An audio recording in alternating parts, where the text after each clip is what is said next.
Hey everybody, welcome to Sunday service. Today is January 23rd, and today we have 200 people in the studio. There's only actually about 8 of you guys here, but there's about 200 of you guys all over the house. We are inside the Sub 2 house here in Mesa, Arizona. We invited the Sub 2 students from all over Arizona, and actually had some people come in from Minnesota. We had some people come in from California. Pretty amazing. Thursday night, we decided to have a little party. And man, it turned into a lot bigger than what I thought. We originally thought we were going to have about 30, 40 people here, and it got big real fast. So tonight on Sunday service, guys, I get a common question all the time. That question is, Pace, how much should I pay for a Sub 2 deal? Guys, good to see you. Dennis says he wishes he flew out. Bro, you'd have to have a stop in Texas or something. You're all the way out there in Jersey. Tanisha Epps, one of my favorite people in the entire world, by the way. Tanisha, I got to point out every single day. Where is that letter? I got a letter from Tanisha right here on my wall. You guys can see it. That's how much I love Tanisha Epps. If you guys don't know her, please make sure you DM her.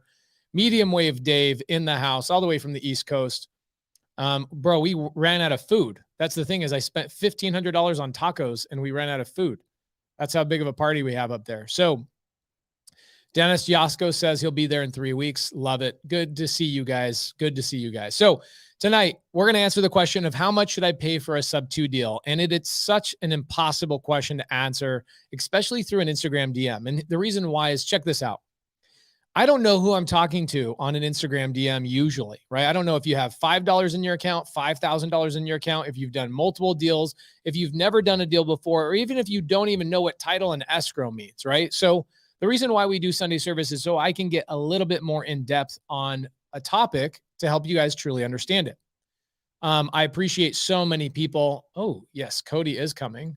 T-Town Supreme. Yes, Cody's going to be here in a second. He's trying to figure it out like he usually does. Actually, you know what it is?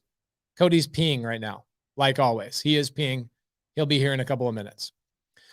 So I have no idea. Are you somebody that's brand new? You've never even spoken to a seller, and you're asking me, Pace, how much do I offer a seller on Sub 2? It is so challenging because I'm going to have a different answer as a different person when I buy that deal. It's kind of the same thing when I'm talking to a fix and flipper. If I talk to a fix and flipper that does all the work himself versus somebody who's outsourcing all their construction work, these two people are going to buy a deal at a different number. It's not always going to be the same thing. So the answer to your question, I'm going to sum it up really, really quickly. How much should I pay for a Sub 2 deal or a seller finance deal? Very quick answer before we get into the hour-and-a-half long answer. Very quick answer is, what does your buyer say? Are you the buyer? Are you going to wholesale this to somebody else? Because your buyer is the person that determines the price. Your buyer is the person that determines the down payment. The buyer is the person that determines whether you should do a balloon payment or interest payout. What's up? You couldn't figure it out. I need your login. Oh my gosh, guys. This knucklehead every single freaking time. This dude. Getting set up in Pace's like third studio of the house, but this guy, guys, this guy. So we're going to cut to a quick break. Just kidding. We're not. So I'm going to keep going. So how much do I pay for a Sub 2 deal? Cody, if somebody asks you a question right now, how much do you pay for a Sub 2 deal? Is there a quick, clean cut answer, or is it dependent on the person, dependent on the buyer, etc.? So that's really dependent on the person. It's dependent on you as the buyer and the situation of that particular deal. Because the first thing you have to do is understand what's going to be your exit strategy. Is that deal going to be a Airbnb? Is that deal going to be a long-term rental? Is it going to be something you lease option? Is it something that you wrap? I mean, there's so many different ways to be able to look at one deal. So you really have to understand what you're trying to accomplish with that deal first before you then move forward with what you're going to pay for that deal.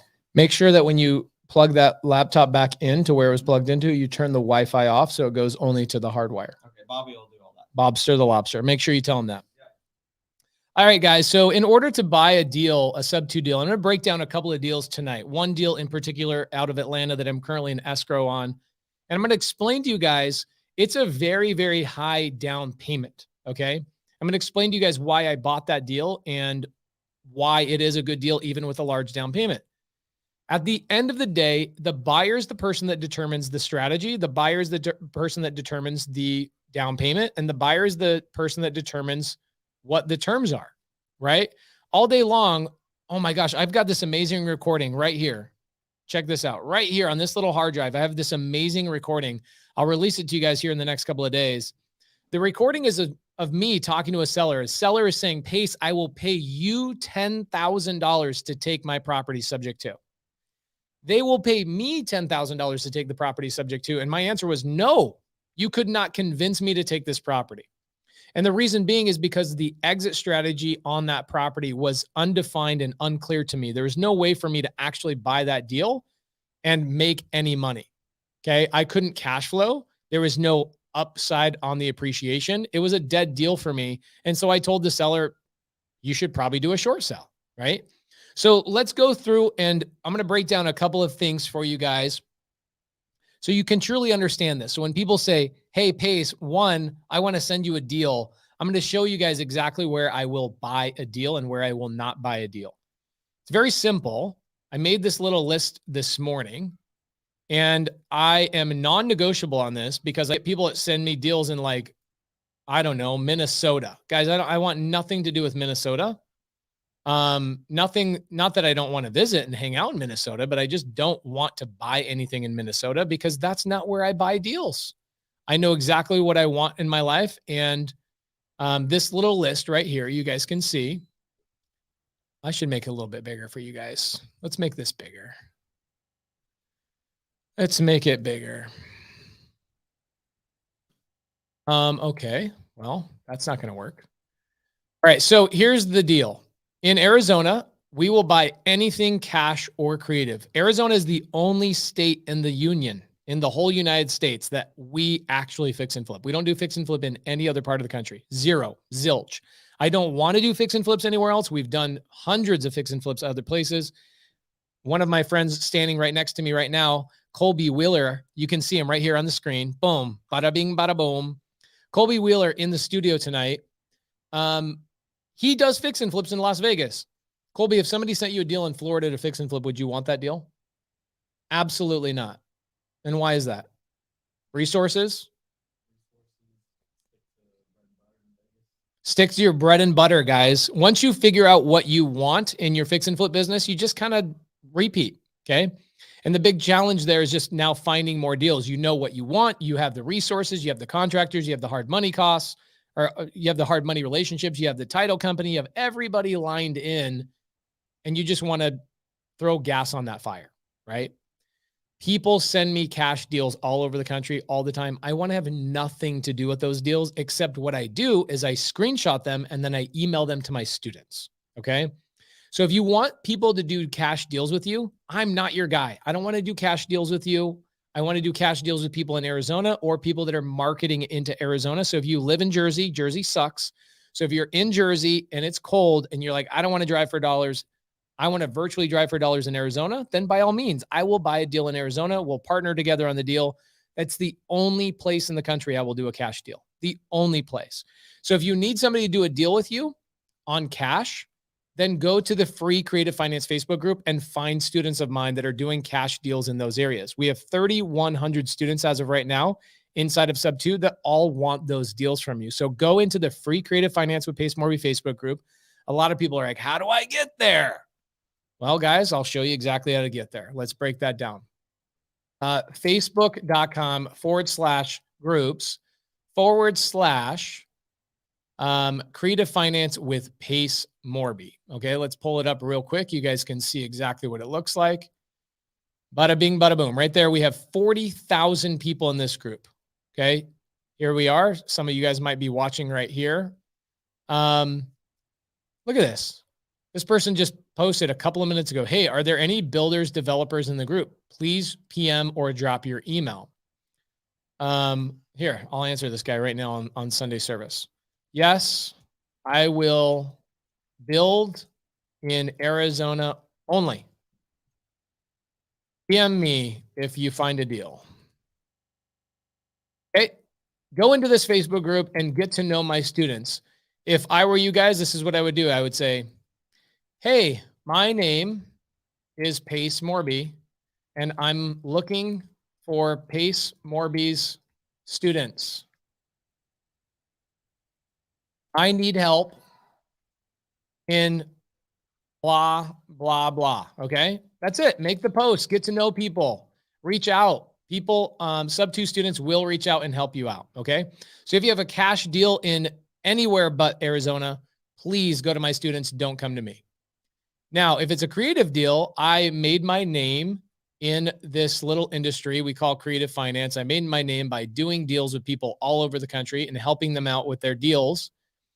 These are the places that I will buy creative deals: California, Colorado, Florida, Georgia, Idaho, Montana, Nevada, North Carolina. Nope, not South Carolina, guys. North Carolina, Tennessee, Texas, Utah, and Wyoming. Okay. What I'm going to do is I'm going to put these terms, this little sheet inside of that Facebook group, so you guys can see exactly what we are looking for. I'd love to do deals with you guys, but again, I do not want to do deals with you guys in freaking North Dakota, cash deals, or even honestly, Vegas. I wouldn't do a deal in Vegas. You know what I would do? I would send it to you. I would send it to Colby. What's up, dog? Yo. What up? Holy, bro, you look good. It's your house. So good. It's your house. That's the only reason why. It is. Yes, it is my house. All right. So guys, here is my buy criteria. Okay. Let's talking about where you want to buy and not want to buy deals. Where you and I want to buy deals. Yep. Putting that in the free Creative Finance Facebook group so that people know exactly where to go. Let me show that to you guys real quick. You guys go there. You want to find deals. Make sure you're networking in this Facebook group. Okay. First and foremost, you want to find people to link in with. You want to find people that will help you in your local market. This is one of the best Facebook groups in real estate ever. Okay. So there we go. Now, Cody, would you buy a deal and hold it in your portfolio if it did not cash flow? Sub 2 seller finance. It depends. Oh, I love that. That is absolutely the right answer. Why does it depend, and what does it depend on off the top of your head? I mean, the first initial thought is don't buy a deal that doesn't cash flow if it's your first rental you're ever buying. But for us, where we already have a portfolio of properties, sometimes towards the end of the year, just to reduce some of our tax burden, we'll buy something that maybe doesn't cash flow, but it has great principal pay down. It's in a great area. You know, it will appreciate. We don't buy for appreciation, but more for the tax purposes, the principal pay down the line. We hope rents increase, but generally, I'm not going to buy something like that unless I'm really trying to just dig down the tax burden. That is a great answer. So sometimes as we get a little bit more experience in this game, guys, we will buy deals specifically because of the tax advantages. We also, Cody, where do we make money on a creative finance deal besides cash flow? What are a couple of different ways we make money that you might not see in your bank account every month, but we are making money whether you see it or not? I mean, the first one is principal pay down. Oh my gosh. What does that mean? So whenever you get a loan, say you go to Bank of America, you get a 30-year loan for your house. If say your payment's $1,500 a month, typically most of that payment is going to be going all to interest, but maybe a couple $100 of that is going to principal. That's what that principal pay down is. So say if that $1,500 you're paying, couple $100 is going to principal. But as you get further into the loan, say 7 or 10 years down the road, you're starting to pay more of that principal payment versus more in interest. And banks set it up that way so that they could be more profitable. Right. So I get my mortgage pay down, right? Yep. Even if I'm not cash flowing on a property, I get my mortgage pay down, I get my tax depreciation. Is there any other ways that I'm making money? Mortgage pay down, tax appreciation, maybe? Appreciation. I would say appreciation, but it's not something people want to count on. Okay, love it. So guys, there's more than one way to make money on a long-term property that you own. So when you're buying a sub 2 or a seller finance deal, the advantage there primarily is two things. Number one, I don't have to use my credit. I don't have to use my credentials. I don't have to have a W-2. I don't have to go through a traditional bank, right? So a sub-2 and seller finance advantage is not going through a traditional bank. The other advantage should be, now pay attention, this is critical for you guys to understand. The biggest advantage for sub-2 and seller finance deals is that it gives me the opportunity to negotiate a lower cost to get into a deal. Okay, so if I'm going and getting a bank loan and the bank wants 20% down, there's a lot of people trying to break into real estate that are like, I don't have 20% down. I don't have 10% down. Heck, I don't have 5% down. And so sub-2 seller finance gives you the ability to put very, very little money down. Okay, there's a deal that Cody and I are currently buying in Utah that will require no money out of our pocket. There's a deal in Atlanta that will require $0 out of our pocket. And that's the deal that we're going to break down tonight for you guys, so you guys can see exactly what it is. So there we are. Jared Frankham says he's obviously watched the training in sub-2. The 5 ways you make money on a deal is cash flow, depreciation, equity gain, or that's obviously appreciation. Or I'm sorry, not appreciation. That's mortgage pay down, then appreciation, and then leverage. Cody, what would be leverage as we gain more and more equity in a property? How can I leverage that to do something else? Ooh, I love that.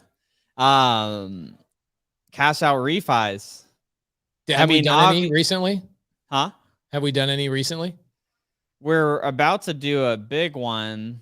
So this property on Colorado Street, it's this very small 2-bed, 1-bath house. We owe like $100,000 on it.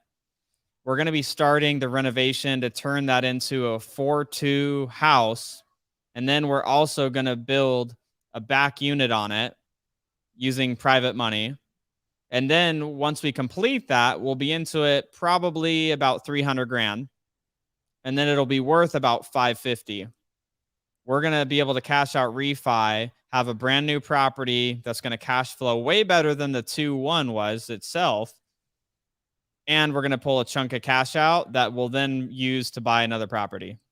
Do you remember how I structured that deal when we bought it from the seller? Yes. It's a great What's deal. on top of your head? What's the big points on that one? Yeah. So top of the head, bought it for $135,000, $10,000 down. There's $125,000 left to pay the seller. The seller had a loan on it for about $65,000. So we took that subject to, and for the remaining balance, we just created a seller finance note. At so what basically, percentage? What interest rate? 0%. Principal only payments. That's impossible. Great deal. That's That was why a we great only deal. owe like $100,000 on it. So we owe $100,000 on that deal because we've owned it for like maybe 3 years, a couple of years. And the seller finance portion of it, because there's no interest, we're just hammering down that principal every single month, right? Yeah, we're paying like $700 a month in principal. What's the address on that house? 537 North Colorado Street. 537 North Colorado. That Martine was the name of the seller. Yeah, great deal. That was a great deal. You know how much we paid to get that deal? I think we paid someone like $2,500 or $5,000. Holy crap, bro! Look at this. Oh my gosh, what a great deal. Look how baller we are. Look, we're so baller, bro. Hold on, let me pull this up just real quick. So this property, everybody, at the time, you know what's funny? At the time, the agent who was representing this guy was like, "This is a bad deal. I can get you $140,000." And Martine's like, "No, I like these guys, blah, blah, blah, blah, blah." We bought it for $135,000 on paper. Okay. So we put, I think, roughly 8% down. We got it from a wholesaler who was like, "This guy wants too much money. Mm-hmm. He wants too much money. It's only worth like 120 and he wants 135. And I was Yep. like, "I'll give him 135 as long as he gives us 0% seller finance." Yep. And so guys, this goes back to like, how much should I pay for a sub-2 deal? Well, it depends. Look, I mean, we were able to get the seller to finance a portion of his equity at 0%. So if you look at this, in less than 2 years, we made $165,000 in appreciation. That dominates the cash flow that we made. I don't even know what do we make on cash flow on that every month? I mean, as of right now, it's like $400 a month. So it's not a crazy great cash flow deal. Hold on a second. Hold on. Let's break that down real quick before we go any further. I want to make sure we understand that. So $400 a month, and we've owned it for 24 months. Yeah. Cody, pull out your Android real quick. 20. You got 24 months, right? Yep. At $400 a month, we made how much? What's our total income? $9,600. $9,600 in cash flow. Yep. How much in appreciation did we make? A lot. We made $165,000 in appreciation and $9,600 in cash flow. So what people are missing in this world is they think everything is about cash flow. Okay. You forgot something else. The principal pay down. How much did we pay down on the principal on that time? Not including the subject to loan, we paid down $16,800 in principal payments. Oh my gosh. Okay, so we've basically built wealth. Who paid that $16,000 down for us? The tenant. Okay, so our tenant, guys, look at this freaking thing, and we bought it for $165, which means we got how much? $135. We bought it for $135. Oh my gosh, that's what we made. We made $165. Yep. How much in depreciation did we take? What was our tax credit on that for year one at $135? Let's see. Come on, man, make your Android work harder. Freaking slow, dog. Like what, like 15, 20,000? Okay, so we saved basically $15,000 in taxes. Okay, that was savings. This is not, we did not earn this, but we kept this in our pocket. The tax advantages on this one little deal that nobody else wanted. Okay, nobody else wanted this. We saved $15,000 in taxes, which is sick. Look at that. The tax man couldn't touch our money. Okay, then we made in cash flow. I kind of like, this is what everybody thinks we're buying properties for, is cash flow. When you're brand new, that's all you should care about is cash flow, because you need money coming in the bank. But guys, look at the freaking wealth builder right here. This is the wealth builder. We made $165,000 in growth. The property is now worth $165,000 more than what we bought it for. Plus our tenants built our wealth overnight by paying down our debt. Our tenants paid that debt down for us. So all in all, in 24 months, Cody, pull out that Android. Let's add this all up. What should the Android say? Man, those Androids are looking more and more like iPhones every single day. This is crazy. Oh, Aaron Leitz has got an Android right in front of me. What am I doing? Add up all the numbers on my screen, dog. Come on. All right, I'm going. And what's funny, $205,600. we made $205,600 on one property in 24 months. On a junky 2-bed, 1-bath house. On a property nobody else wanted. Guys, thank you. We got 525 people watching live tonight. Thank you so much. We've got a couple of different YouTube channels, and we've got a Facebook group we are streaming on. Collectively, we've got 525 of you here.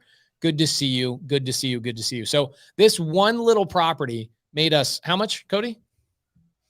$205,600. Okay, so when we originally bought that deal, our reasoning behind buying it was because it cash flowed $400 a month.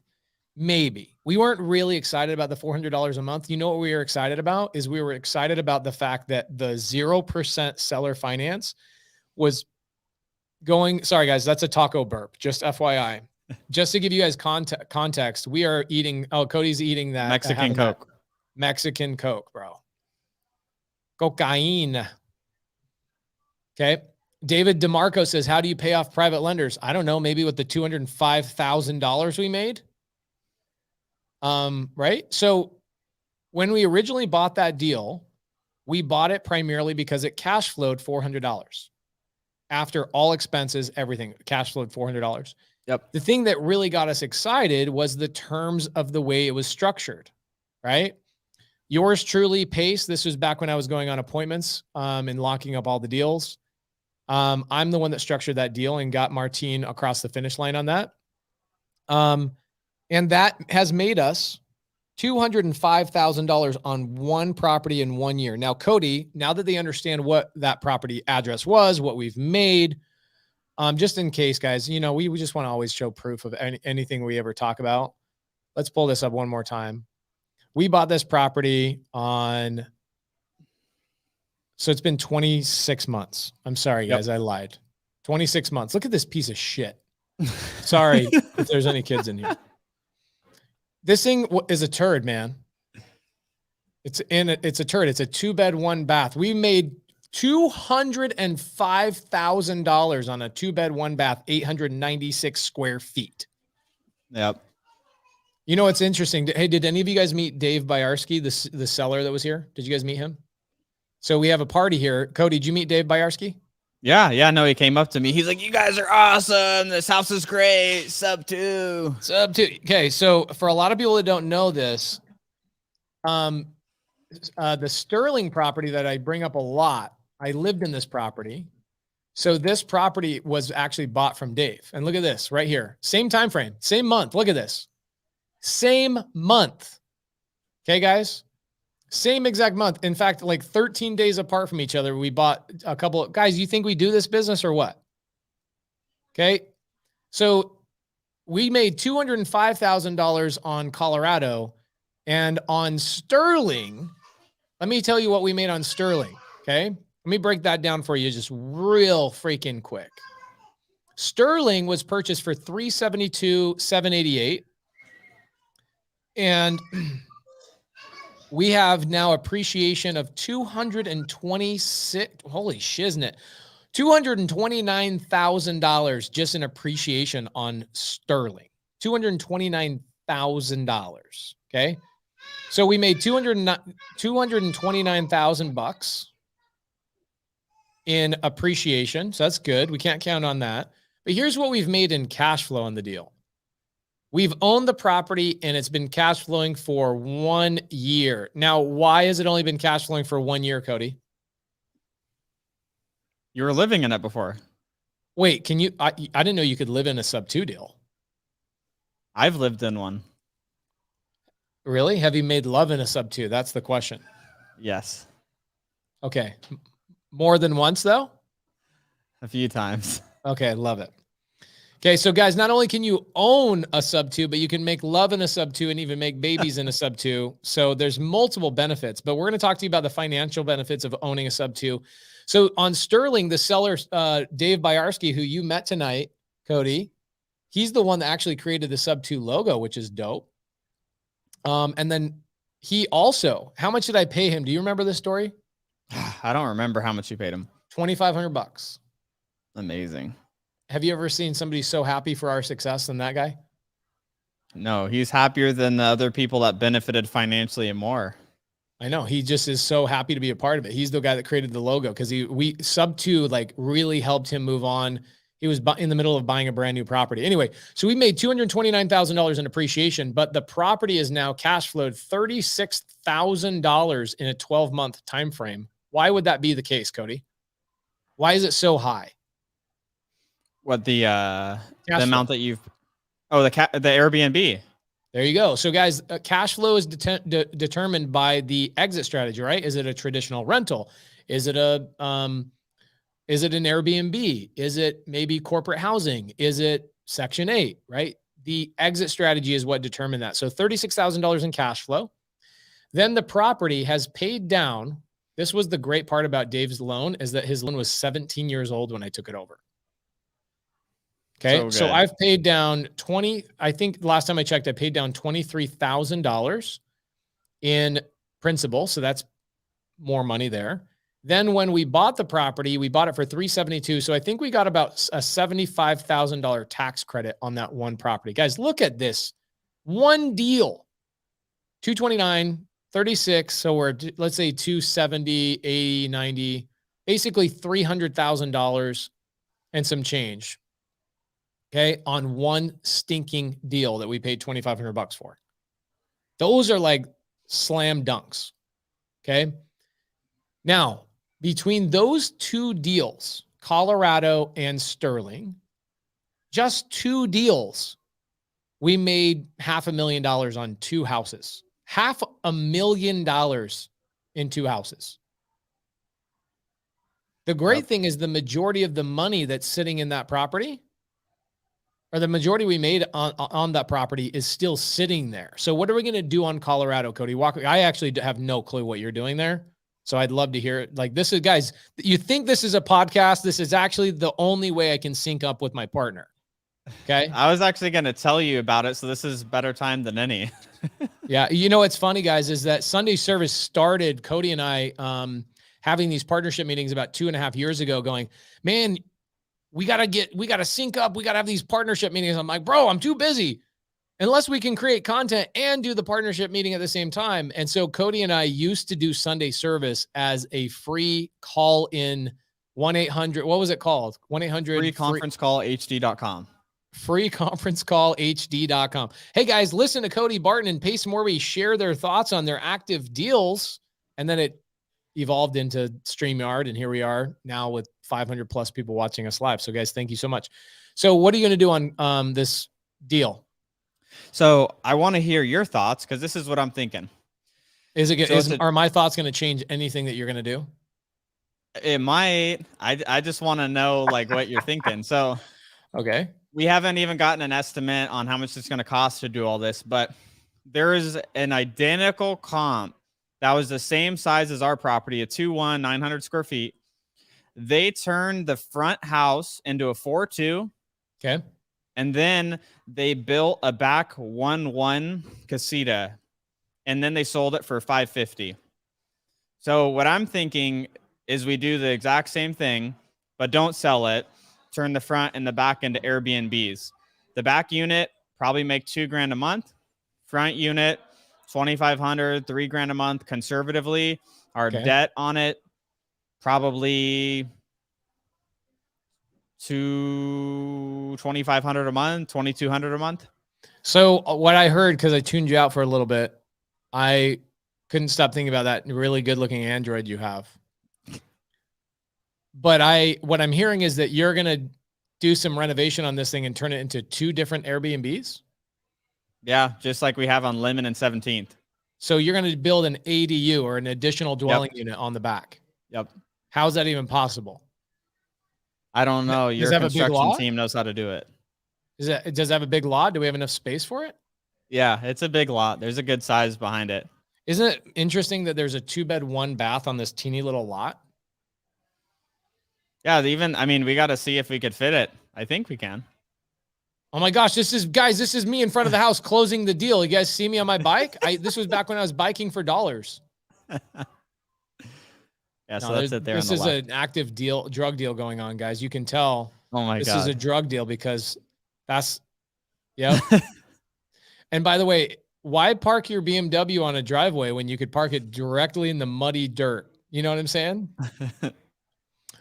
So that tells you guys, we made $205,000 already on this hunk of junk that drug deals are happening in front of.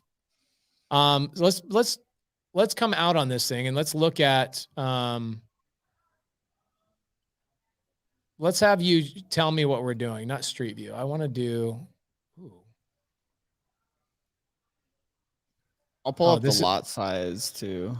How can I do that here? Do you know how to do that? Do you know anything about this? I don't know on Google Earth. Do you know anything about technology, bro? Not really. Okay. Here we go. Let's pull this bad boy up. 537. Oh, look at this. I see what you're doing. So you got this. Yeah. See how big that is? Yeah, that's tasty. My God. Yeah. So the lot size is 7,500 square feet. So the property is here. This is where the drug deal's going. Can you guys see all the paraphernalia? Do you guys think there's any driving for dollars opportunities in this neighborhood, by the way? There's a lot. Oh my gosh. People go, where can I get a deal? I don't know. Call my drug dealer neighbor and ask him if he'd sell his stuff. So this property right here, you are going to essentially create an additional dwelling unit, or an addition. Is it going to be what's the bed bath count on that addition? On the addition, we're thinking either a studio or a 1-1, depending on how big we can go. 1-1, dog. Yeah, if we could fit a 1-1 back there, that would be great. And then turn the 2-1 house into either a 3-2 or a 4-2. Okay, so we don't even, this is the interesting thing. I really want to talk to the audience about this, is that you get questions like, look at Cody just freaking having a great time with that Coke, bro. Are you living your best life right now? I'm living my best life. You have it freezing up here, so that's my only complaint. Oh, really? Well, I watched you give your girlfriend your jacket. That was a bad move. Oh, put your jacket on, dude. The audience will understand. Okay, so when you're brand new, this is what you worry about. This is what's so ironic. Pay attention to this, everybody. You're brand new, you go, okay, so let's say I don't have the $10,000 to get the deal done, right? Because that cost us to get that deal done originally on Colorado. We spent $10,000 on giving the seller a down payment. We gave a wholesaler $2,500. You know who we gave that $2,500 to? Can't remember his name, but I know exactly his face. You know who he worked for? He worked for Brian Applis and Cody Sperber. Cody Sperber, who I was just with yesterday. So we buy this deal. We give these guys $2,500. I give a wholesaler $2,500 so Cody and I could go make $205,000. Thank you, Mr. Cody Sperber. I'm going to have the team chop out that one clip and send that over to him. Okay, so $10,000 to the wholesaler, $2,500 to the wholesaler, $10,000 to the seller, closing costs of, let's say, another $2,500. Okay, so we're all into this thing, $15,000. If you're brand new and you have no money in your pocket, what are you thinking right now, Cody? Sell it to us or somebody else. Okay, so I get it under contract and I go, I need to assign this to somebody else, right? But what if I hate my 9-to-5 job and I know wholesaling is not the answer, even though YouTube tells me the answer to real estate is wholesaling? What if I want to keep this asset and hold it in my own portfolio? I want this to be my first deal. What do I have to do to get, how do I fund that $15,000?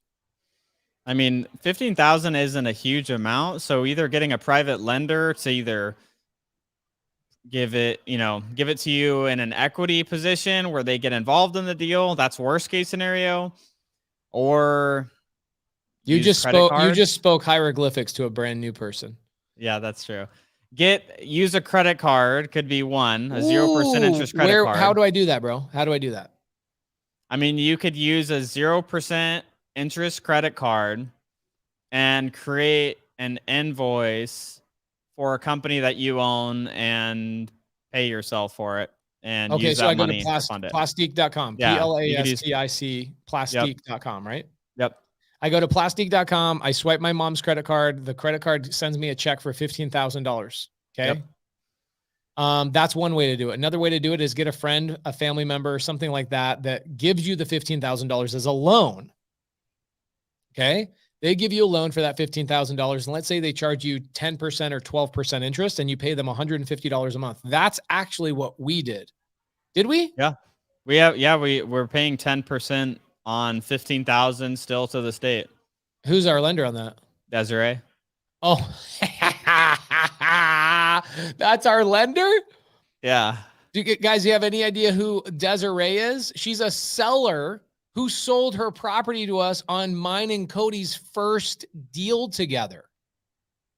She made 100. I should call Desiree. Should we call Desiree? Desiree's been amazing because of all the things that we were able to do to help her change her life. But we've made $500,000 recycling her money through deals. $500,000? At least. I'm going to call her right now. 7:40 at night on a Sunday. She's like, what's wrong? What's going on with my money? She's like, Pace is on a podcast. I know it. He's going to call me. Hello? Hey, where are you driving to? Where am I driving? I'm driving home. From work? No, from where were we at? San Diego. No, LA. You're with the whole family? Yeah. We love you guys. Cody and I are together just talking about you. I was like, oh my gosh, I got to call Desiree and tell her I love her. That's funny. You must have been, me thinking about you must have made you think about me because over the weekend, I was looking at you and Laura's TikToks and I was dying laughing. Hey, can we make a TikTok together? Oh my God, that'll be funny. 'Kay. I'm not good at TikToks. I can't believe Laura can do them. Do you have the day off tomorrow? Do Yeah. you have the day off tomorrow? Uh-huh. Okay, I'm gonna text you tomorrow. We're gonna get together and do a TikTok. Okay. Okay. Okay. All right then. Are you happy to get your check from us every single month? Oh, of course. You know that. Just so you know, Cody and I love you more than anybody. You're the best. Anybody? That's so awesome. This is the I was first deal actually together. a couple weeks ago. No, maybe about a month ago. I was like, you know what? I wanted to tell him, like, I need to do something. I want to do something. I want to do more. I want to do something. Like, I don't know if I know it's not a buyer's market right now, but I just want to do something. We need to figure Desiree, out. it's always a buyer's market when you're a good buyer. Well, I'm a great buyer. I know. We'll show you. Let's do some stuff together. Let's get you guys another property. Yeah, that's what I want to do for sure. Tell your husband I said hi. Pace says hi. Pace says hi. He said thumbs up. He's like, who's He's Pace? No, he's driving.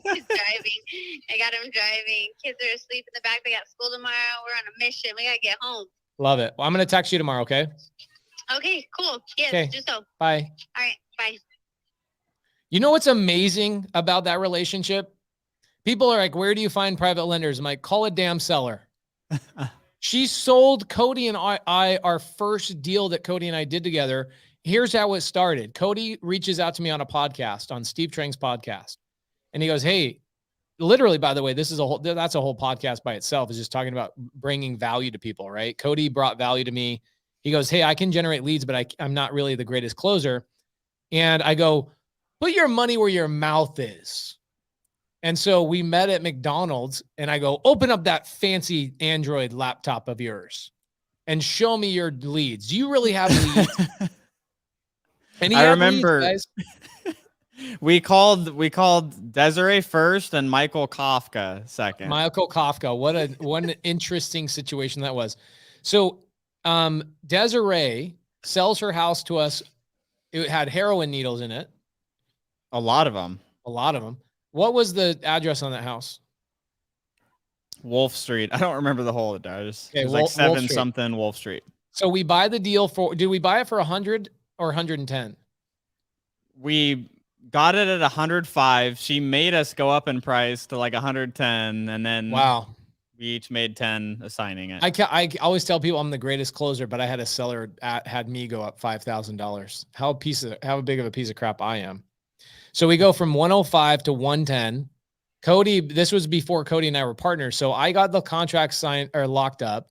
I dispoed it for 130. Cody made 10. I made 10. Right? Yep. Okay. So after we figured out what we were doing with that deal, I called Desiree, and Cody, what did I ask Desiree? What are you going to do with all this money? Something like that. Yeah. What are you going to do with all that money? She's like, I don't know. I'm going to buy a car and do it this. And I'm like, Desiree, how about we pay you a monthly payment every month that will pay your car payment for the rest of your life? You can buy any car you want for the rest of your life for free with this money. She's like, really? And she goes, how? And I go, invest in mine and Cody's deals. And do you remember where I took her? Michael Kafka's appointments. Yes, we went there together, and there was old lady. Cody had like 4 hot leads. The first lead, I closed Desiree. We get her into a contract. We convince her to lend money to us, and she goes, show me one of these deals. And I go, I've got an appointment with a seller right now. So literally the next lead out of Cody's leads, I take her to Michael Kafka's appointment with us, and we show her the business. She's like, this is exciting. And I go, yeah, you're a distressed seller. That's what we're doing. She's like, that really? Am I a distressed seller? I go, yes, you are a distressed seller, Desiree. So we end up getting her $110,000. She ends up investing. How many deals is she involved in right now? She's in 3 deals right now, but since we've had access to her capital, I mean, just putting them in deals, not like in our pocket, 6 or 7 different deals. How much money we made on her $110,000? That's actually put cash into our pocket, 150,000, and actually cash into our pocket, and then multiple deals that have 400,000 plus equity in them. Isn't that amazing? We borrowed $110,000 from one of our sellers, who we also made $20,000 assigning their property. We took that $110,000. We bought 6 or 7 deals with it, and collectively we've made $500,000 in a 30-month time frame. And more is rolling. And that's what people have to get is like, if you just start rolling into more properties, like Mercury Street, that Chandler deal that we had, she funded that one. We made almost $100,000 selling that deal. Did I get paid on that? We rolled that into 3 more rentals. Did I get paid on Mercury? No, we bought more rentals. Damn. That's the problem, guys. With buying, we buy too much real estate. I rarely see a check. It's like, hey, Pace, we made $300,000, but I go, sweet. I'm going to get a new Prius with a sunroof. Cody's like, not so quick, bro. We're going to roll it into more rentals. So Desiree is a seller. She sold her property to us. We still have her $110,000. She goes and brags to all her friends. Look how rich I am. I make this money from these guys, blah, blah, blah, blah, blah. And she's now tomorrow I'm going to make a TikTok with her. And y'all are too busy wondering how this business works. Guys, just be friends with everybody. Literally, our seller, Dave Byarski, was upstairs hanging out with all the students. And he's just like, I love this. Sub 2 for life. This is great. Desiree called 7 o'clock, 8 o'clock on a Sunday night, picks up the phone. She doesn't dodge my call. She picks up the phone. I haven't talked to her in 6 months. It's about building relationships and solving problems. That's what this whole entire business is about. So when people are like, I'm struggling, I'm this, I don't understand, is like, you're not solving enough problems and you're not developing enough relationships. That's it. That's all it comes down to. We are friends with our sellers to the point where I don't even know how much money we have in private capital from sellers, but it's a lot. Yeah. It's a lot, guys. So let's say on this Colorado deal, we have her money in that deal. How much? We only have $15,000 of her money in that. Okay, so we have $15,000 of money in that. Cody, could we at any point have paid that $15,000 off? Yeah. But then I'd have to figure out where to put that $15,000 because she wants it to keep working. What's the problem with just paying off the lender? The lender needs to get put into another deal. Or the lender will get their money back and they will immediately go put their money with somebody else. Yep. Gosh, that's a whole mental thing that a lot of people never talk about, is like how we will keep our lenders' money just so they don't put it into somebody else's deal, even when we have the ability to pay that lender off. Because the lenders, do they want their money back, Cody, or do they want their money making them money? They want to know they can get it back, but they don't want it back.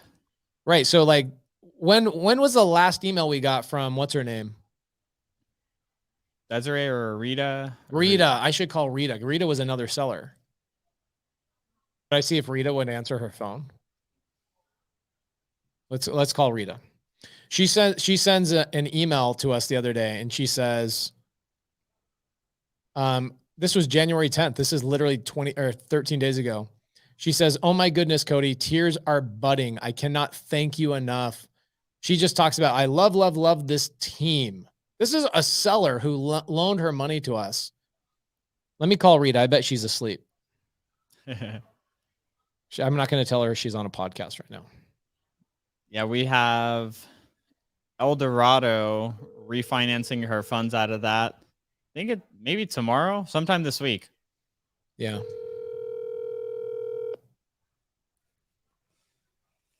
I haven't talked to Rita myself. Like, all we've done is emailed or texted. I haven't talked to her in like maybe over a year. Over under on her answering. No go. Dang it.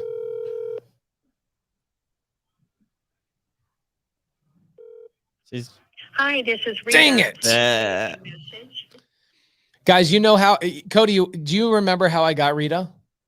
Yeah, she was a seller that you convince not to sell.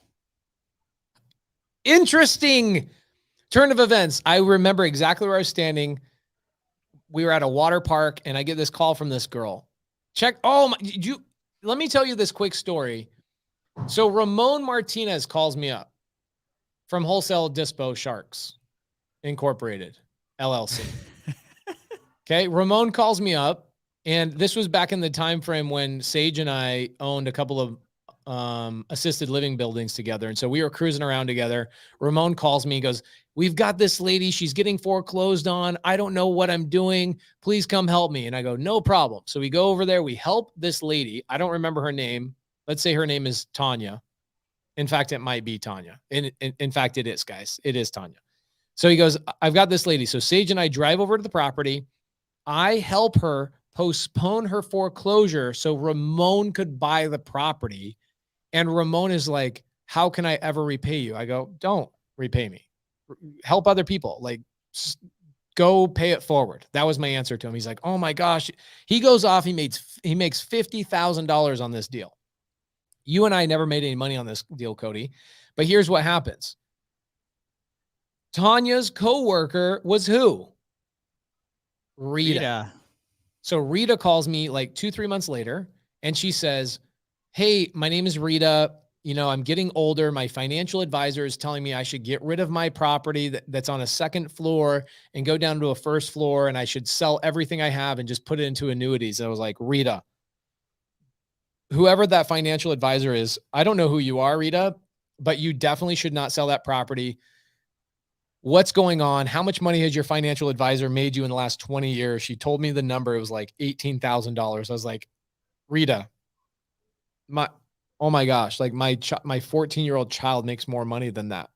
Like just doing household chores. Like your financial advisor is not doing you any favors. So I got on the phone with her financial advisor and I asked her financial advisor 2 questions. I said, how much money have you made, Rita? The financial advisor then says, I don't see how that's any business of yours. Okay. So Rita goes, I give Pace permission to ask this question.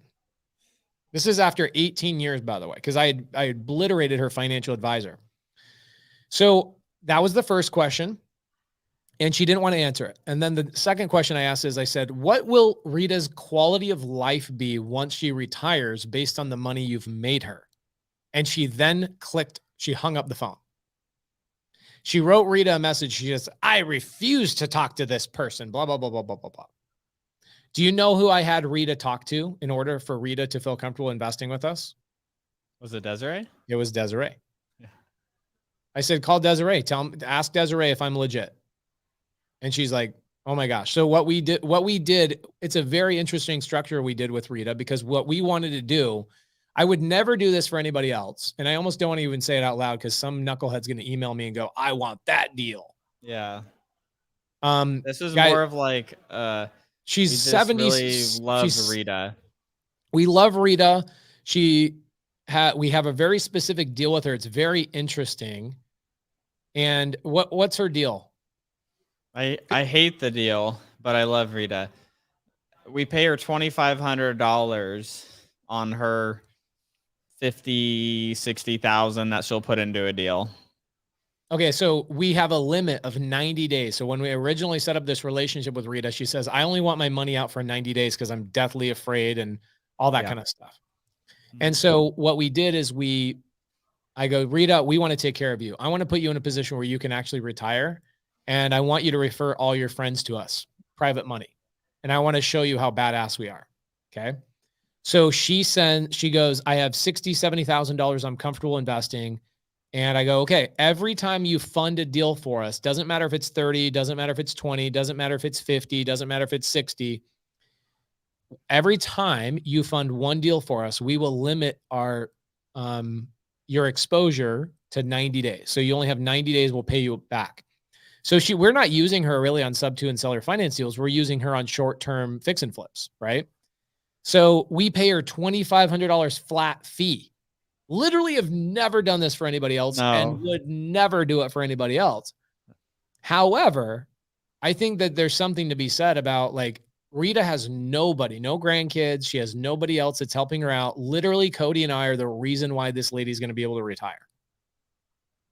And when you guys look on our YouTube channel, it says right underneath my name, it says do dope shit.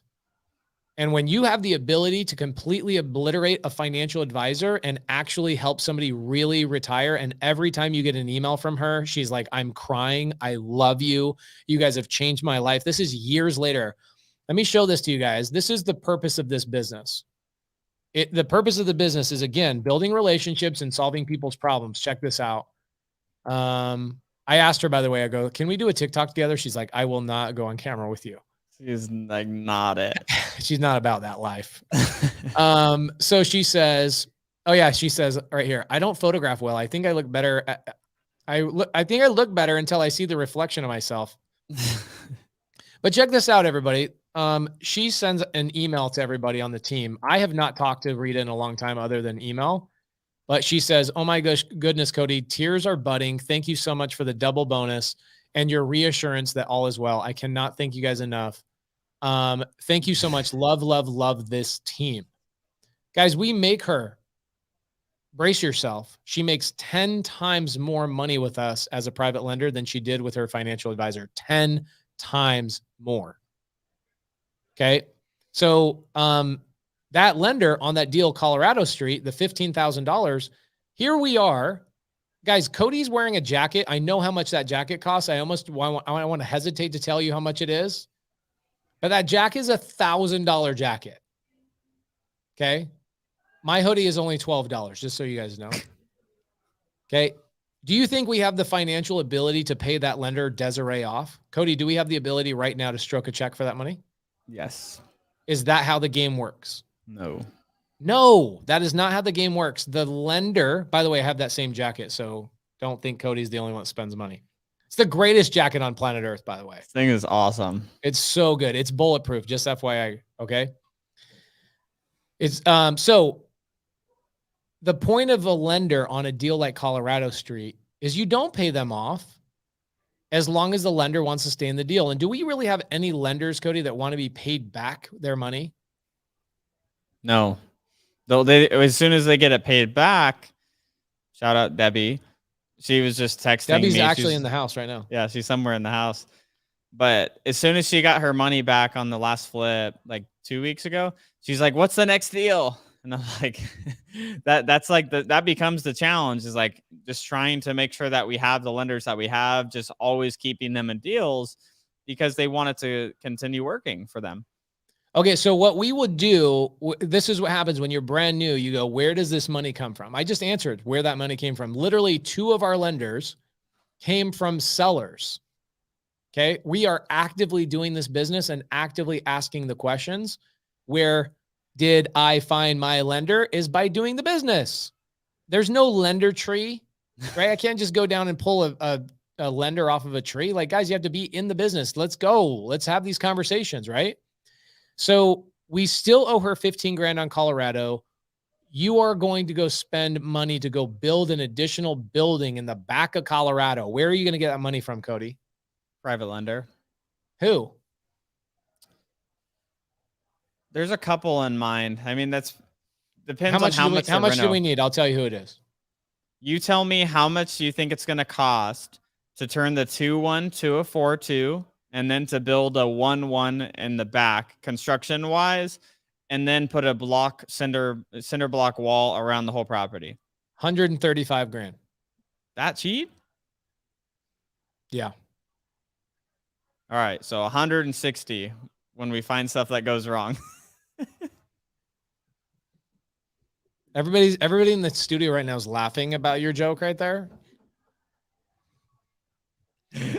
Freaking Cody's got jokes. Okay, so $160,000. Where are we coming up with that money? Debbie? No, I don't think Debbie. Because we have her money working in other projects. There was 2 newer lenders. I have a lender email me today. Yatang. I have a lender, Yatang. Yatang. Yatang. And how long do you think that project will be? A year. I think it's like a year. That's a year. Permits. City of Chandler, it's a permit. Yeah. Can we rent out the front unit while we build the back unit? We can. Not a bad idea. Okay, so right now we're into the property 165. We then go and No, we're into the property right now with all the debt we have on it, probably about 115. Okay, so we're into it 115. We go add another lender at 165 to build that other deal. How could you refinance it, and who do you use to refinance? So 165 into it plus the 115, we'd be into it at 280. Mm-hmm. It'd be then worth about 550. And then we'd go get a loan with myinvestorloan.com. And would they pay? So they would pay off Martin. This is the craziest thing. People just don't even understand how dope we are. We are so sick. Nobody does what we do. We have an underlying sub 2 deal from Martin. We have an underlying seller finance at 0%. We have Desiree at $15,000. And then we're going to bring in another lender at $165,000. And who's going to pay off all 4 of those loans? myinvestorloan.com. That's insane. And we'll get a nice payday when we refi. I feel like we're not even really living real life. I kind of feel like we're in a video game. Like all this is a game. And we got the cheat code. Like that's so dope. So we're going to be into it. How much? 280? 280. And then it's going to be worth 500, like 550. Okay. So 550, how much will my investor loan give us as a loan? I mean, we can go up to 80% loan to value, but so we'll actually be able to pull out $100,000. Yeah. That's why I want to do this. Okay. Hold on. Hold on. Let me break this down for everybody. So we get a lead from a wholesaler that doesn't know what he's doing. Okay. We pay that wholesaler $2,500 as basically a referral fee. That property required $15,000 to put the deal together, right? Cash to the seller, closing costs, $2,500 fee to the wholesaler, 15 grand. We borrow that 15 grand, not from ourselves, but from a seller on a wholesale transaction who picks up their phone call from us at 8:00 on a Sunday night after not talking to her for 6 months. Her 15 grand being in that deal made us $205,000 over 24 months. We're now going to go build an additional building on that building with somebody else's money at $165,000. And then once we're all done with that building, we're going to go use a company that doesn't use our credit, doesn't use our credentials, doesn't care if you have a job. They're going to give us 80% of the value. So they'll give us a loan at $400,000. So I mean, we could get more than 400. Okay. Well, let's just say it's 400. So let's say we didn't even have to find the lead. We didn't have to use any of our own money. Then we didn't have to use any of our own credit on any of this at all. And we will end up owning a property, $500,000. We will pull out $100,000 in cash and own how much? Tax-free. Dude, stop adding cherries to the sundae. It's already tasty. You know what I'm saying? So we're going to pull out $100,000 that we won't have to pay taxes on this stupid piece of shit deal in Chandler that has drug deals going on in front of it. We'll pull $100,000 out of this using all other people's resources. And then Cody and I will own a property that has 2 buildings on it that will both simultaneously rent for how much money? I was talking with Noah and Zach. Conservatively, the back unit should probably do about $2,000 a month. Okay. The front unit, significantly more. How much? $3,000 to $4,000 a month. Okay. Let's say 3,000. So $5,000 a month income. What would our loan be with myinvestorloan.com? Depending on how much we pull out, let's call it $2,500 a month.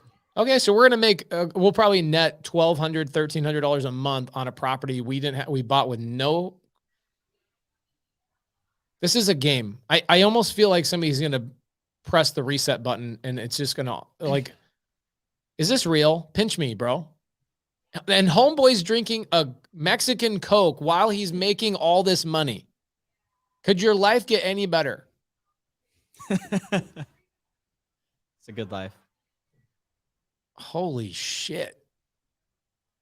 Welcome to the good life. All right. So by the way, guys, that's one deal. That's one deal. That's the crazy thing. Because people think they're like, I need to own 100 houses to change my life. Like if like the average person bought 1 house a year for 5 years, your life would be forever changed. Agreed. Say that one more time for the people in the back, bro. If you're an average person and you bought 1 house a year for 5 years, your life can change forever.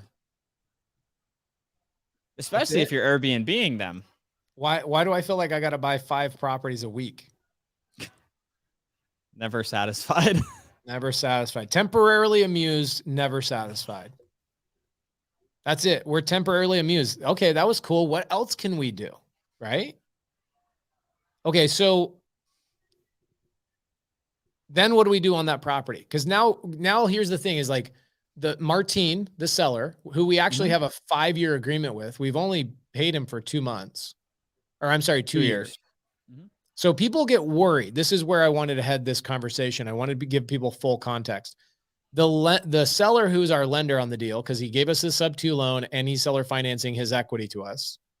He wanted a 5-year payout. Here we are on year 2, and he's going to get basically paid out on year 3. So he's going to be paid out 2 years early. Okay.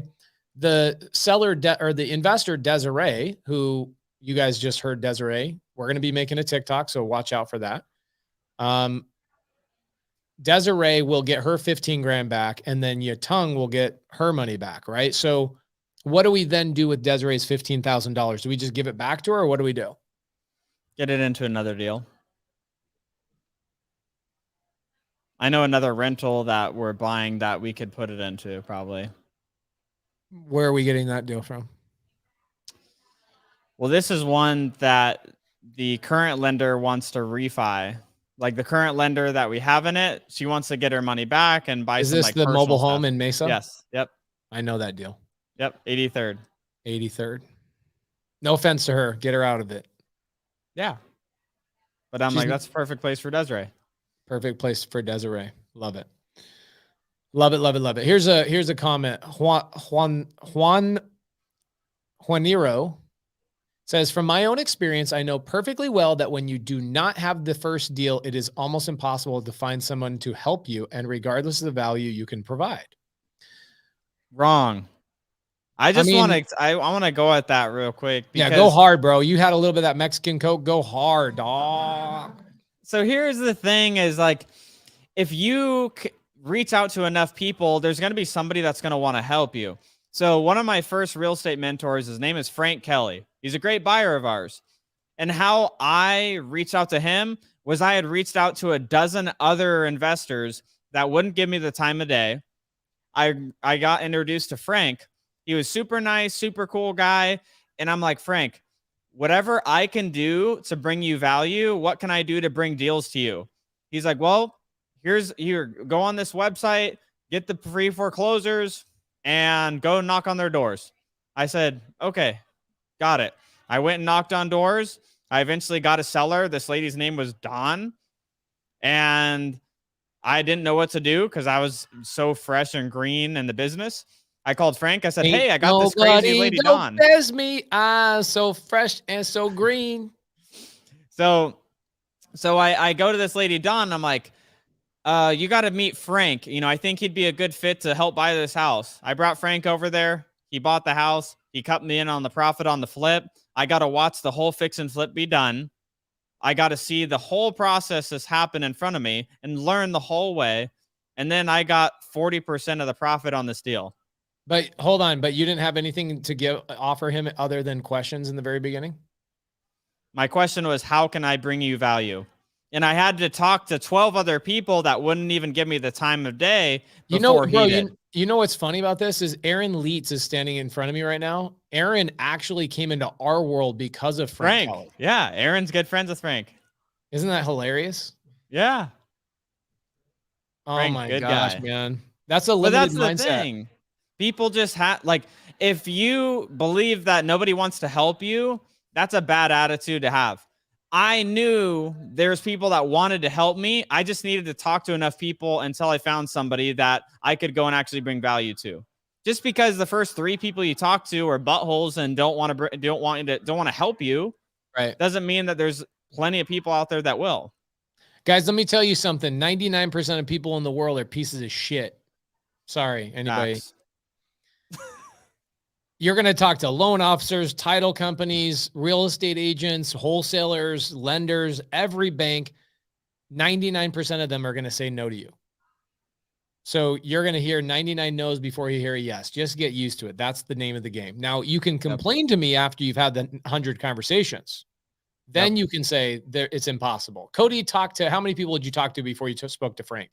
I talk to so many. I say like maybe a dozen, but there is more. There's people. I was messaging people on Facebook. I was calling realtors that were successful at my brokerage that were doing fix and flips and rentals. They wouldn't meet with me. They wouldn't give me advice. They would hoard their information. And I'm like, okay, well, that's just not the person that's going to help me. So I'm going to keep calling. I'm going to keep networking. I'm going to find people. And then I would meet people that were doing a couple deals. And I'm like, well, I learned some stuff. And then I finally met Frank. He owned almost 30 properties free and clear and fix and flipped hundreds of houses. So 30 I'm like, properties free and clear. That's like baller status, dude. that's why he's like retired. He's been retired for like 10 years, 8 years, something like that. It's so amazing. Paula Finlayson, we love you. Paula and Malcolm Finlayson. Cody, can you see her on the screen? Paula, what up? I don't see your setup. I don't know if you can see what's on the screen and whatnot. Paula and Malcolm are amazing. They are absolutely amazing. They're in multiple deals. They're in a mobile home park of ours and the Atlanta deal on Maddox. That property makes $10,700 a month in pocket per month. Thank you, Paula and Malcolm. What do I do with that $10,700? I don't know. Buy Cody jackets. Buy Cody a jacket. That's what we do. T-Town Supreme says, how many people try to hit you up now? I mean, way more people hit up Pace because he's way more out there. But I would say 99% of people that reach out to us, like reach out saying, hey, do this for me. Give me information. Yeah. It's never like, hey, I have a deal. Can I bring value to you? It's like, give me this information. Your YouTube video wasn't clear enough. You're a freaking asshole. Like, I do get those messages I get. I do get those. Those are really good. My wife reads all the negative comments. It bothers her. For me, it's like just fuel. I love it. Should do a YouTube video like commenting about the negative comments on YouTube videos. We should just spend an hour just going through the comments and making comments. And the messages people send us on Instagram. Justin says, I don't get how you can remember all these properties. I can tell you why we remember all these properties, Justin, is because do you ever forget the name of your favorite video game? I don't. This is just a fun video game for us. It's like, I remember every character. I remember if you made me play Zelda Ocarina of Time right now, I could tell you exactly where to get the shield, the sword, where to get the potions, where to see the hot fairies. By the way, I don't know why, but the fairies are always super hot in Zelda. Okay, we remember them because we have fun and we build relationships and long-lasting, memories with the people that we buy houses from, lenders that we get the money from, all of that kind of stuff. That's how we remember everything. It's not a clinical business for us. It is a person and a relationship business. Clive says, as my boss told me when I first came to this country, Clive, people are no damn good. There's a lot of great people. It just seems like a lot of the bad ones are crowding around. People are no damn good. He must have been, did he have a straw in his mouth and was he driving a pickup truck?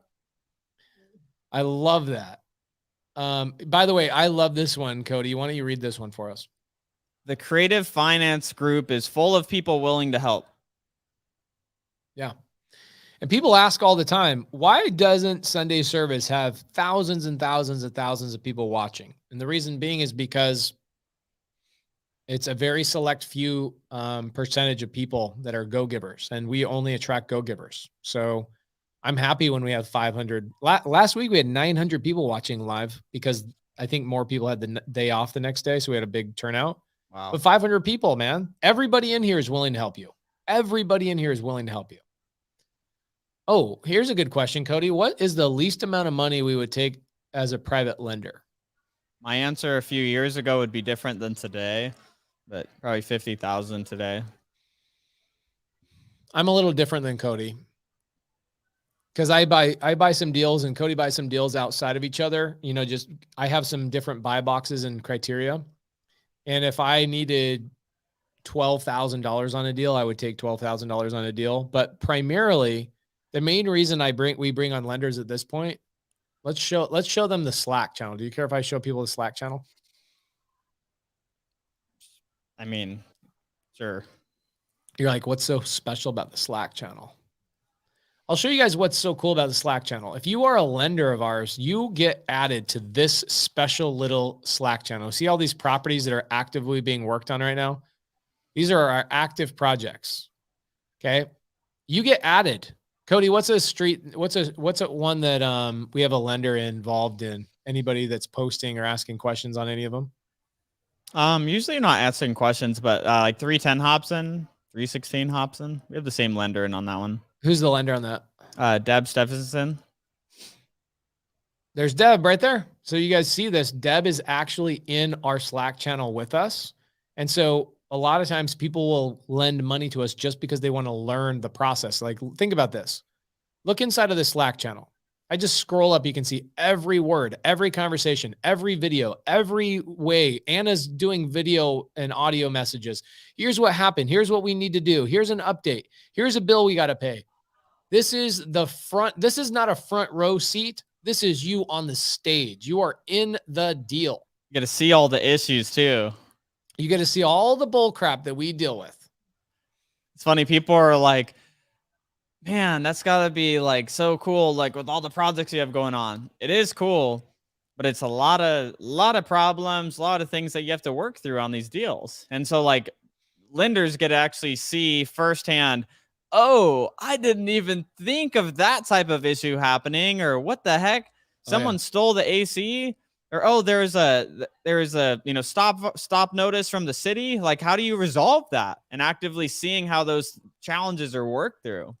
What you called me or you were texting me the other day, and I was like, why are you so salty, bro? Oh, freaking plumbing issues. Tell me, what was the issue? We had plumbing backup and the pipe collapsed, I guess, under the Lemon Street, which was a $6,000 plumbing repair. And then literally you were out. Molly calls me. She goes, hey, Cody is not available, so I'm sorry to bother you with this. And I was like, whatever it is, spend the money. She's like, you don't even know what the problem is. I was like, spend the money. I'm just kidding. She told me the problem was. And I was like, yep, that needs to be fixed. That sucks, but spend the money. It was $6,000 in 1 minute. Yep. And it needed to be done. And it was one of those things where you're like, I wish we knew about this earlier, but even if we knew about it earlier, it would have still cost $6,000. But the worst part about it is that the plumbing backed up while what was happening, Cody? It's an Airbnb property and residents were in the property. So it had to be fixed immediately. Right. So welcome to our world. And then we had another one at another one of our Airbnbs on 17th. Then literally it was either that night or the next night. What was the problem there? Similar issue, couple $1,000 to fix. I'm involved in my properties. Cody's Similar issue. Guys, Cody is so freaking important. Oh my gosh. Thank you, dude. That's why I'm stressed out sometimes and get and oh, bro. Why do we have 7 issues in the same week? We also had the property in Sterling. Debit card gets hit for like $5,500 of charges. And I was like, I told Tony, I was like, what are these charges for? And she goes, your pool went out on Sterling. I was like, the same day Lemon Street hit for $6,000. So guys, you have to understand this stuff happens, right? And it's part of the game. But I'd much rather have these problems than have different problems, right? Yeah. The problem could be like, I can't pay my grocery bill. Right. So, yeah, different problems. We still have problems. Oh, here we go. Here's one right here. Russian Eskimo. Great name. I don't know how your mom came up with that name, but damn. Is that your mom or your dad? That was a good one. Russian Eskimo. How do you handle all of these properties? You definitely need a private lender, but do they handle it all? Cody, do our private lenders freak out when these deals go bad? No, that's our problem. Right. Their money gets paid every month regardless. Have we ever lost money on a property? I don't know that I know the answer to that. I know the one in Whitman, or we lost Yeah. that money because the cesspool and all that kind of stuff. But outside of that weird outlier, have we ever lost money on a deal? Yeah, we had that condo on Turney, a deal that we thought we were going to make 40,000 on. We end up losing 13,000. That was just last week. Welcome to real estate.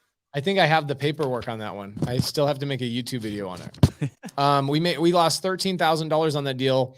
What was the problem? How did we lose money on that deal? Oh gosh. Well, when we bought it, the guy didn't vacate for a couple months, so we had an extra couple months of holding costs. Then we had some plumbing issues, and then for some reason, the gas line busted when we were holding the property. And so the fire department goes to this condo complex, kicks down our front door to get to the gas line, destroys our front door, destroys our screen door, destroys the trim around the door, puts holes on the walls looking for the gas line, basically just caused multiple thousands of dollars of damage, and then leaves our house just with like a door just open, and then we had to go in and start fixing stuff. So they literally broke like everything in the house. And then they left, they were like, "You're welcome." Yeah. And then I got a call at like 10 o'clock from the HOA, like, "Hey, the fire department broke down your door," and so that added, an extra almost $10,000 in cost to that deal. And we were already listed on the market. So just like anything that could have went wrong on that condo went wrong. Love it. Ooh, this is a good question. Pace, what's the difference between novations you teach versus what Corey Geary teaches? There is no difference other than we teach you how to do all different ways of a novation agreement. So novation agreements can be done 3 different ways. And Corey Geary teaches one way of novation agreements. I like Corey Geary. He's a nice guy. He's in our local market. But he teaches one specific way to how to do novation agreements. And if you guys want, I'll break down the 3 ways to do novation agreements in the next couple of months. I like Corey's model, but it's only one of 3. And we'll break it down for you guys at some point in the future. We're still working on sub 2 stuff. We're trying to be succinct. So if you guys are brand new to this podcast, let me tell you that on December 15th, we started this podcast kind of brand new from a standpoint of like, if I'm new to creative finance, if I'm new to this world, where should I start?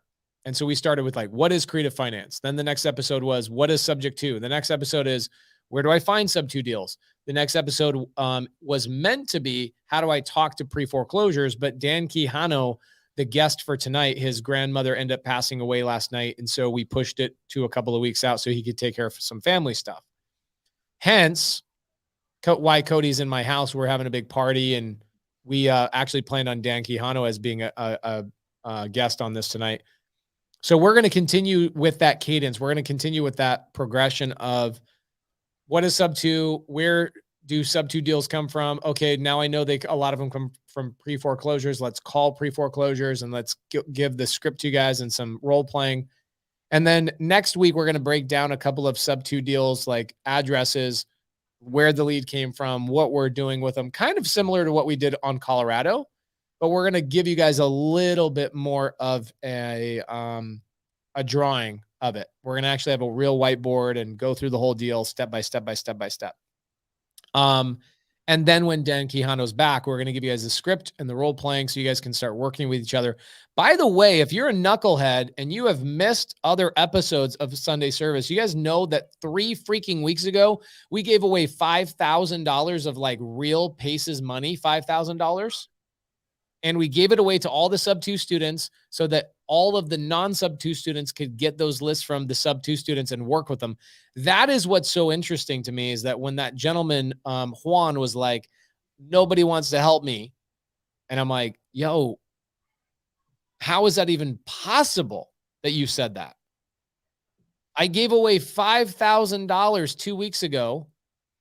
And all I asked you to do was work with the existing sub 2 students to bring them value to get access to 5,000. Cody, when Frank Kelly gave you that advice a couple of years ago, Did he give you $5,000 of lists, or did he tell you go get your ass to work?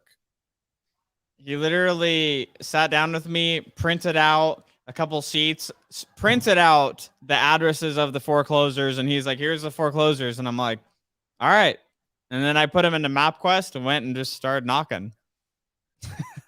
Were you skateboarding for dollars at that time? No, I don't know how to skateboard. What was it? Rollerblades? What was it? I feel like you were biking for dollars at some point. No, I was driving. I swear I've seen a photo of you with rollerblades and knee pads on and with like really short shorts. I don't know how to rollerblade. I don't know how to skateboard. I don't know how to do any of that. Okay. So guys, next week we're going to give you guys, oh, look at this. Oh my God. I always love these ones. Loveface.xyz. Here girls want everyone, even you. That's when you know your podcast is popular. They took the time to spam us, bro. We've made it. We've absolutely made it. Okay. So here's a good one. JJ's. J's. I'm not sure. Pace and Cody, here's one, fellas. Explain counseling agent for releasing their interest. What would you put in your agreement with them? Would you break down that whole process basically? J's, I feel like we're not speaking the exact same language as each other right now.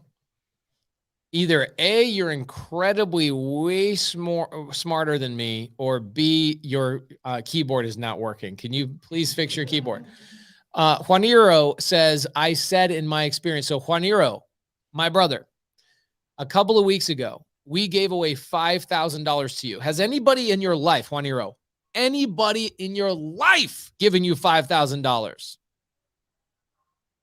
Your mom, your dad, your best friend, anybody? We have. And all we asked you for it was to work with other people that are willing to help you. Cody, do you have that link, that Google link? Oh, I'm not on my computer. Shoot. I was expecting to do this at my house, but got into the vortex at your house. Where did we put that? We put that on a Google Drive. Should I give it away? That's on a Google Drive. I don't want to give it away. They got to work with the sub 2 students. I'll email it to the sub 2 students again. Juaniro, I'm going to email it to all the sub 2 students again tomorrow morning and have Melissa send it out to everybody. If you don't know a sub 2 student, then shame on you. Bobby, I like that camera angle. Put it back on that. That's a dope. good one, dude. How Bobby's on here? Hey, what's up? Bro, Monster. turn the camera on you real quick. Put that camera angle on you. Yeah. Let's do a Tonight Show type of thing. This is dope. I have to pee very soon. Oh my gosh, this is so sick, Bobby. Why were we not doing this the whole freaking time? Because we don't want to interrupt. But how's everybody doing out there on the internet, you know? Guys, this is Bobby Canode. Canode knows, one of the greatest podcasts ever created. We call him Bobby Two Hands, Bobster the Lobster, sometimes just Bob. What does your girlfriend call you? Handsome, Harry Buns? Handsome Harry stud, Buns. honey muffin. Honey Muffin? What does your wife call you? Harry Buns. Harry Buns.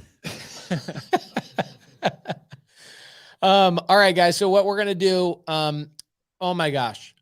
Stephen Horton says, Pace, any of your students got hedge funds in Georgia? Let me tell you exactly who my students in Georgia are that have hedge funds. He's in here tonight. He should still be in here. Let's double check. His name is Medium Wave Dave. He's a mastermind student. Him and his partner are crushing it with just helping people find dispo their deals to hedge funds. Where are you? He's probably in bed because he's in the East Coast. Look him. Oh, there he is. There he is. Boom. Medium Wave Dave says, LOL, funny you should ask.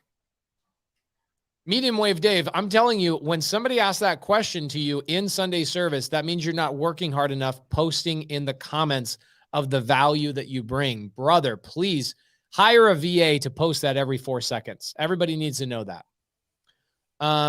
John Lindstrom says, Pace, when would you do a wrap mortgage? Honestly, I will never do another wrap mortgage. I'm past that phase of my business. We used to do wrap mortgages. We don't do it anymore. We hold properties. People that do wraps do not own the property. And Cody and I are in the business of becoming owners of properties. Wraps are an amazing strategy, but at the end of the day, a wrap is not you owning the property. So that's not a big motivation of Cody and I. Do I teach them? Yes. Do we own multiple seller finance notes that we have wrapped? Yes. One of the greatest deals we ever did was Adobe. Was it Adobe or Pueblo? Pueblo. You know what's so funny? When we sold that freaking deal, we thought we were making so much effing money. Yep. We undersold that by $100,000 because of this market. Yep. We got that it's a sub 2 deal from a dead person, paid a wholesaler $2,500 for the lead. Cody and I probably made $100,000 on it. No money out of our pocket at 8. What's our interest rate with that buyer? 8%? Yeah. 8%. We made $100,000 at 8%. And I am pissed off that we did that. That's why I don't like wraps. I am pissed off every time I look at that. What's the address on that shit? Let's pull that up just real quick. Last thing we're doing. Cody's got a pee, so I'm going to extend this 2 more minutes. Ugh.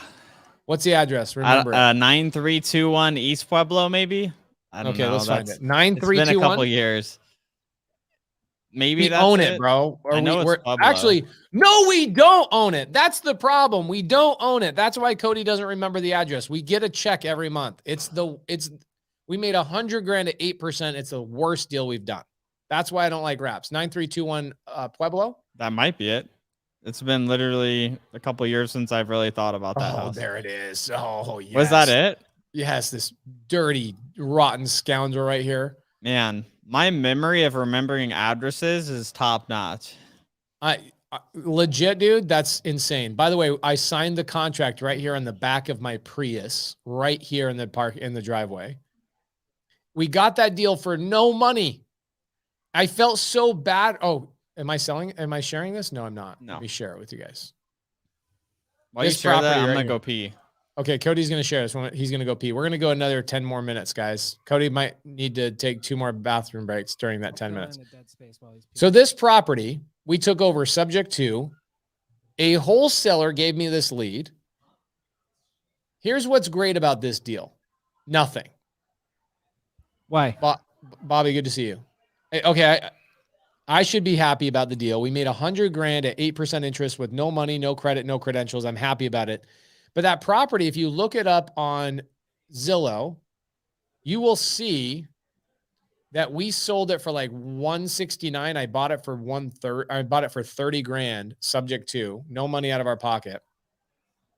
But now the property is worth $100,000 more than that in 12 months. We left $100,000 on the table. Let's see, Pueblo. That's a lot of money to leave on the table, man. What would you do with $100,000 right now, Bobster? I would give it to you. I'd say, Would hey, you? can you turn this into a little bit more than $100,000? And then you could, and then you would. You know what I would do for you? I actually was just telling somebody outside. I was like, this is the year we get Bobby a house. I was just telling that to John Cardis. Like, you need your own sub 2 to make love in. You know what I'm saying? Yes. That's the question of the night. Did you know that you can buy a sub 2 deal and make love in it? And love it? And make love in it. Oh, yeah. No, actually, I didn't know that. Thanks for enlightening me. You are enlightened now. Okay, so we sold it for $139,000 a year and a couple months ago, and it went up $60,000 since the day I bought it and sold it to him on seller finance. When we bought this. You know who I got this from, Bobster? I got this from Brent Daniels himself. I gave him $2,500 on it. I made $100,000. He's like, I don't want no sub 2 deals. Like, what am I going to do with that deal? It's not worth anything. The lady wants too much money. I bought it for $35,000. I gave Brent $2,500. I sold it 2 months later for $100,000 more than what I bought it for.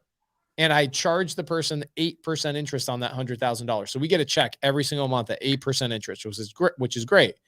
The problem is, a year later, it's worth $65,000 more than what I sold it to him for. And when I sold it to this guy on seller finance, I thought I was taking advantage of him And I was like, I'm blown away that somebody bought this at 139. Now Zestimate Crazy. is telling me it's worth $65,000 more than what I paid or what I sold it for.